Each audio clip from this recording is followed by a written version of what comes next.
Busch, proud sponsor of the NASCAR Busch Series, 25 years running.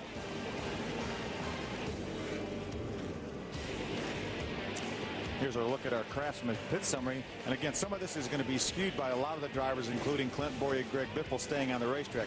Kyle Busch came in as our leader, came out in the 8th spot. David Gilliland, all the way back to the 19th position, came in running second. There's David Gilliland right there. He's got an awfully good race car now, and he's got a lot of time left. We're only 52 laps into a 200-lap race. Well, guys, the easiest place to pass is on pit road, and he lost a lot of positions there. That's going to be hard for him to overcome. It'll be an all-night uphill battle. 1 lap to go, 1/2 lap to go till we get a restart here. See Billy Wilburn, that's him on your standing right there. That's Billy, crew chief.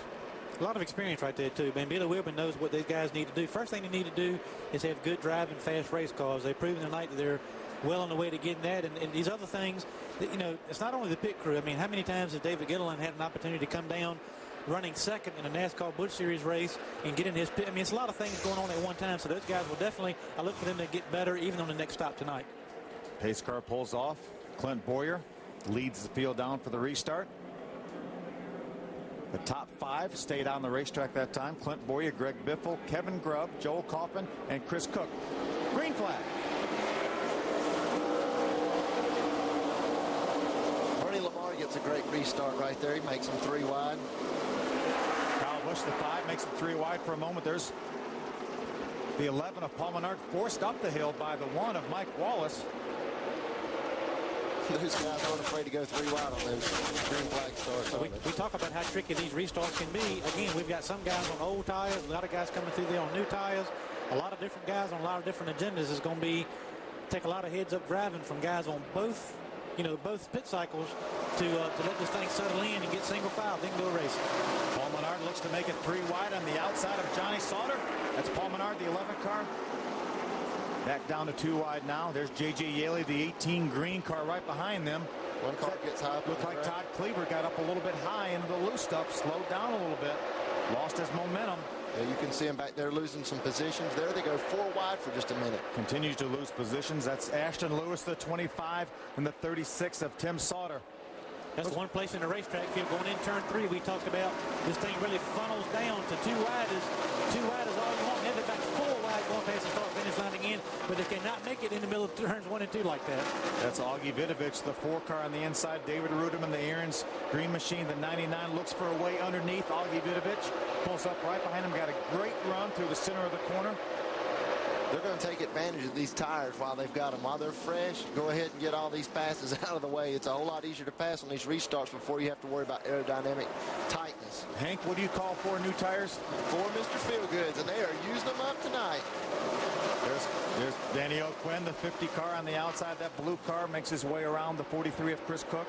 There's our lead right there. That's Clint Boyer, the 2 AC Delco Chevrolet. That's a Cup Cadet Ford and Greg Biffle and running in second. Yeah, Phil, let's remember Greg Biffle started back in 30th position. Did not make the trip to Kentucky last night for practice. So his first 2 laps on the racetrack were during qualifying. Started 30th. A lot of it has to do with pit cycles, but he's up in the 2nd spot running some really competitive lap times right now.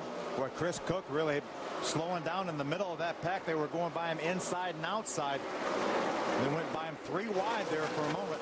Looks like he's still a little bit off the pace on the outside of the racetrack. Yeah, it looks like he's lost a cylinder and has some type of an engine problem. There's Kenny Wallace, the AutoZone Ford. Still not at the full song. You know, that says a lot about Jason Keller, the confidence that Greg Biffle and Clarence Brewer's team has in Jason Keller. Said, hey, he knows how I want the car. I trust Jason to do it. Greg Biffle decided to stay at Michigan. Jason did all the practice. Greg jumped in that car. It might have hurt him a little bit qualifying. He qualified back in the 30th spot, but he's running right now in the top 2. Looks like Jason did a great job. I mean, he's working up on the outside. He's working the 2 car, just seeing where he's weak.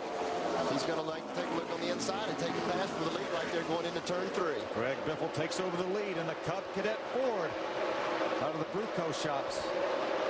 Glenn, how about that for Greg Biffle? Well, it's pretty surprising, Phil, as much as Greg's been complaining about the car. He thought that he broke something when he took the evasive action early in the race when Kevin Harvick spun down the grass off of turn 4 in front of him. Greg came through the grass, and they came in, made changes on the cars. He kept saying the car was all over the place, couldn't get a handle on it, and now he's in the lead. so evidently they got the handle. Yeah, they sure do. You know, he's one of the more experienced drivers here in the Busch Series. He's raced here 4 times. 3 of those times finished in the 2nd position. I'm sure he'd like to break that string and get him a win. Oh, trouble. Reed Sorensen. A lot of damage to the Discount Tire Dodge. Cars going by inside and outside, doing a great job getting by Reed Sorensen. That looks like a pretty hard hit, Hermie. Don't know what happened there, but that's right getting into turn 3, between turns 3 and 4. The area we talked about, it could be tricky for these teams, and a lot of damage there for Reed Sorensen. I know he's disappointed. We talked about it, Phil. Missed his pit box, went all the way to the back of the field, had a long ways to go to get back up to the front, and ended up getting involved in an accident. Saw some fuel running out of the overflow.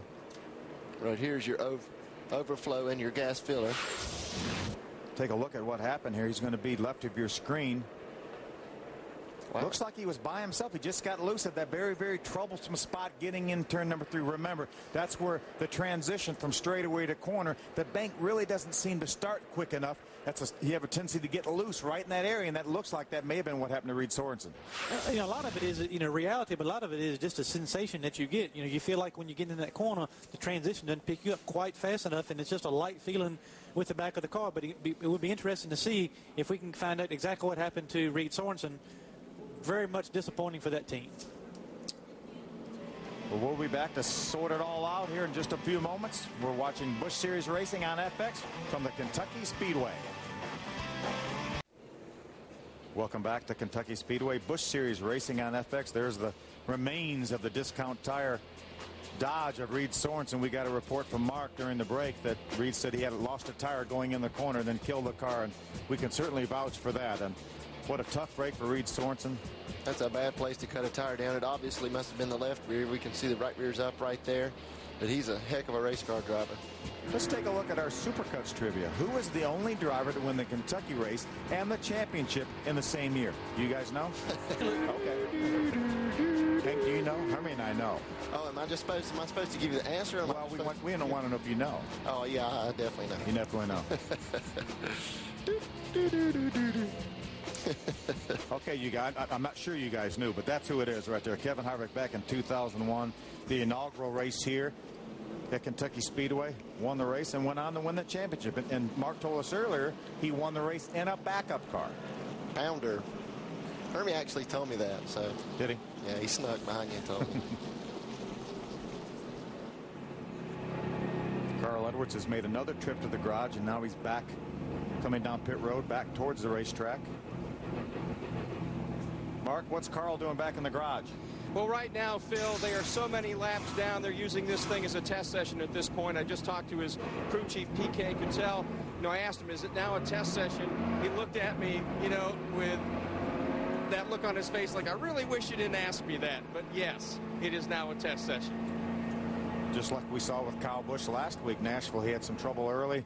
Car wasn't running to his liking, and he made some changes and used it as a test session. It's obviously working here. He's one of our early leaders and seemed to be dominating the race here before he made his pit stop. We'll try to get this race restarted. We'll be back from Kentucky Speedway right after this.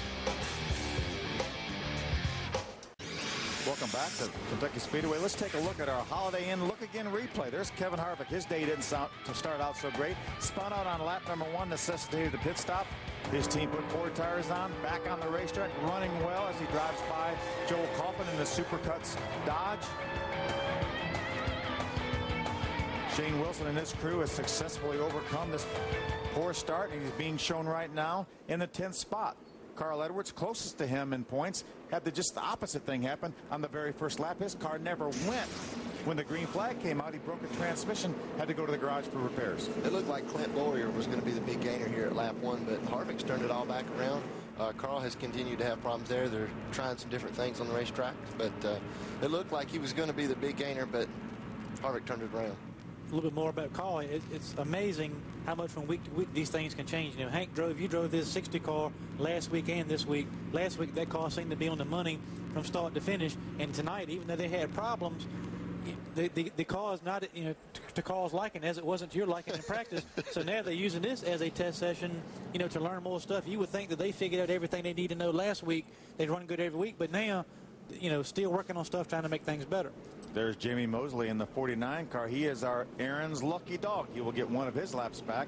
Jimmy's being shown 5 laps down. That means there are no cars on the racetrack that are less than 5 laps down. Are you saying it's my fault, Hermie?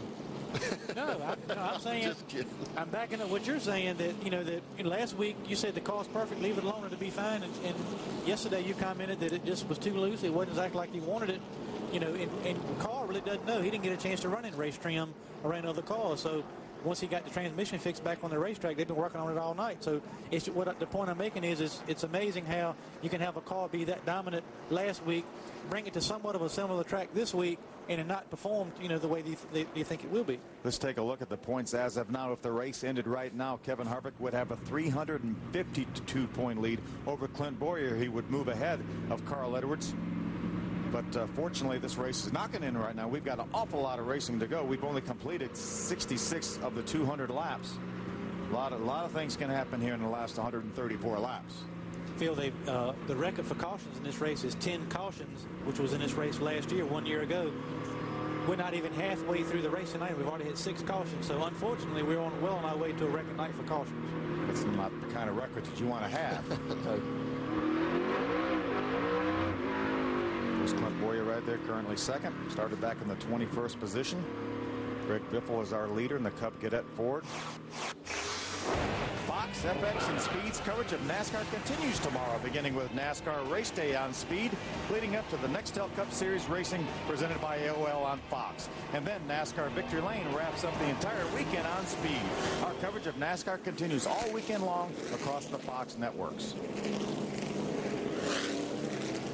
Got a report here that the attendance for tonight is 72,886. As we've mentioned several times, this is the 6th consecutive year of a sellout, and this is a new track record. Almost 73,000 people. And Phil, you and I drove in this morning before 11 o'clock, and the people were already getting to the racetrack, been here all day long out in the heat, but they've been having a good time. We've seen a lot of people getting here early and often for this race. A great crowd on hand tonight. There are some of the motorhome spots on the outside of the backstretch. What a great viewing area there. I know the first time I came here, I rode around this racetrack outside to see it. There's not a bad seat in this house, and if you have a motorhome, what a great spot to be right on the backstretch. And this is always a great race. We've already seen 4 wide racing, these guys racing side by side in the corners. The grooves moving out the more we race. It's always a great race. We've seen passes for the lead on the outside, so this is going to be a very, very exciting race here. Greg Biffle will lead us down for the restart. Clint Boyer up to second on this restart, started 21st, so he's made his way up to second on this restart. Be interesting to see. And Kevin Grubb up in third right now. Good run for him so far tonight. We're riding with Clint Boyer right now, the AC Delco Chevrolet. He's going to watch when Greg Biffle goes. He's going to go. Good job by Clint Boyer staying right with Greg Biffle. See some guys, the 21 got a great restart there. He's up on the outside. Seems like that's a theme when we have a restart here. Some guys are going to make up some ground on the outside. There's Kevin Harvick, the 21 Coast Guard Chevrolet on the outside. Passing by the 1 Miccosukee Indian Gaming Resort Dodge of Mike Wallace.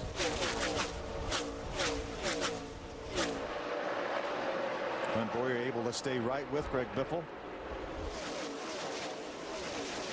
Kyle Busch is working his way back up. As we saw earlier, he made a pit stop. He's in a little bit different sequence than these guys. He just pitted when these guys stayed out. And now he's into the 3rd position just past Kevin Grubb. Harvick went from 10th to 7th on that lap. There's Denny Hamlin trying to make his way around the 56 car of Kevin Grubb. That's a battle for the 4th position.